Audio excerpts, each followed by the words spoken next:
Yeah, I mean, first, my message to federal employees who work in Maine is, thank you for your service. We are sorry that you have to go through this incredibly chaotic, poorly planned, poorly executed, and confusing process. And honestly, we don't know any better than most of them about whether this is mandatory or not mandatory, because as you know, there's a different email that comes out every day. But our belief is that Doge and Elon Musk have actually no authority over hiring and firing, and they're not going through proper employment proceedings, and what they're doing is extremely arbitrary. So I understand how confusing it would be to be one of those employees, and many of them are getting mixed guidance even from their advisory staff, but this is just part of a horrible pattern that's going on right now, mistreating federal employees, making bad decisions about where to cut, and not providing efficiencies in the federal government.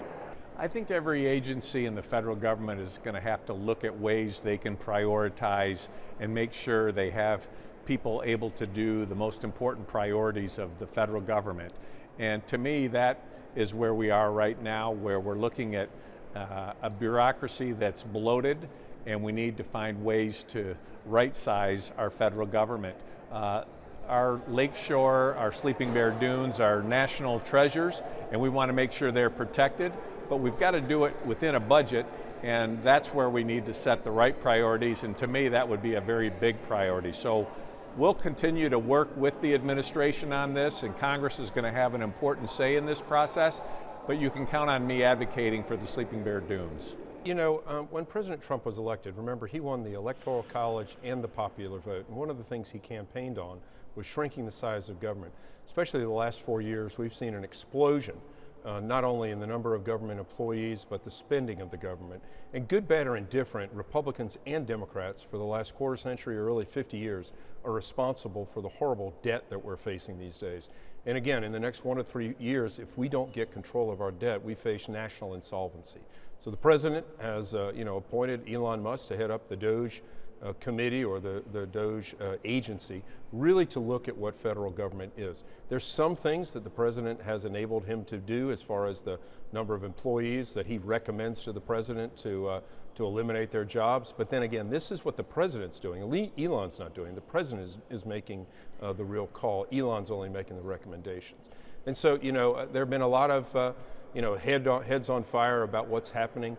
But I think people have to realize, and this is a sad fact that honestly I wouldn't know if I'm not in government or in Congress these days, that we're at a financial precipice right now.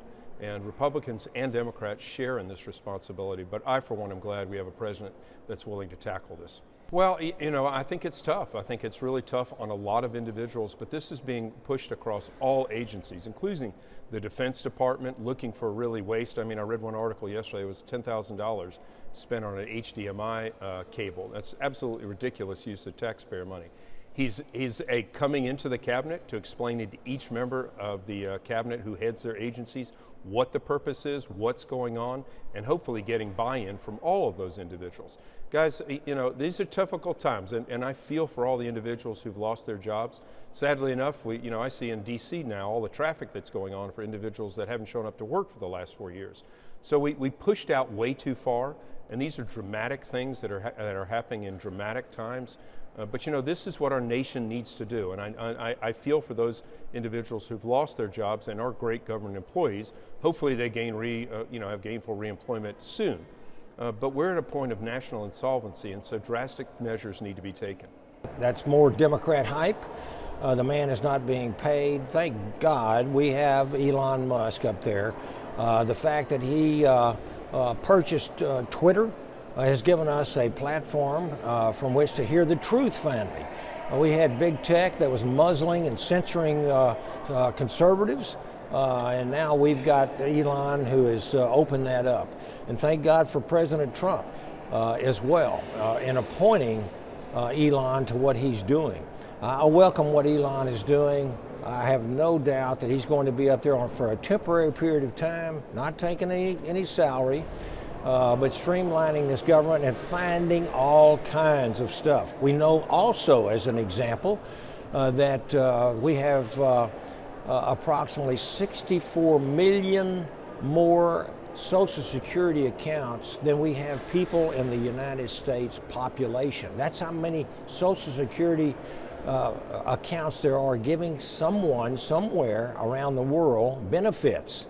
And on top of that, we have over a million people who are getting Social Security benefits who are up to 230 years old.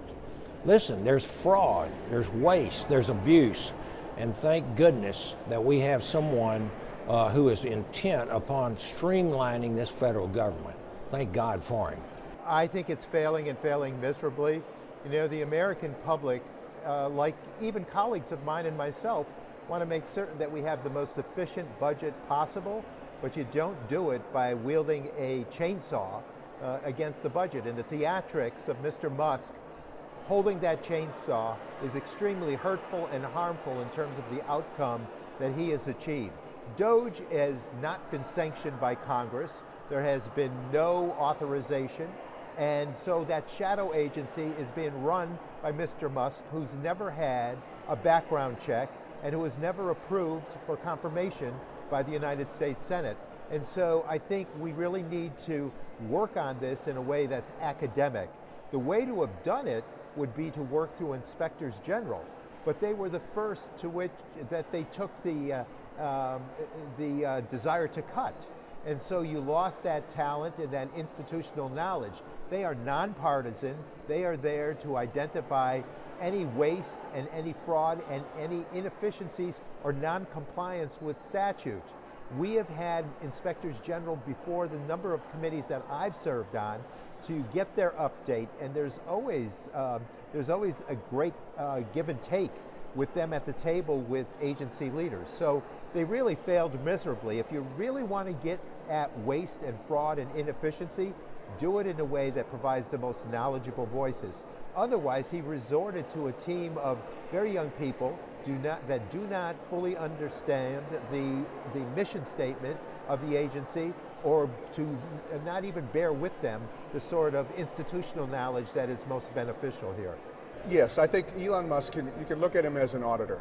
And it's up to the elected officials like President Trump, like those in Congress, whether that's in the House of Representatives or the Senate, to ultimately make the decision. But I think, you know, he is very good at big budgets. He's very good at finding efficiencies in business, and we can utilize those tools right now. And look, just like I do, you know, coming from the private sector, I think it's important to have a different perspective than a government perspective, because we're in a mess. We have a federal debt right now of $36 trillion. We're continuing to go into debt almost $2 trillion per year. And we have to make very, very tough decisions in order to get our budget under control. So why not have somebody that has experience with big budgets come in and give advice, and then it's ultimately up to the elected officials.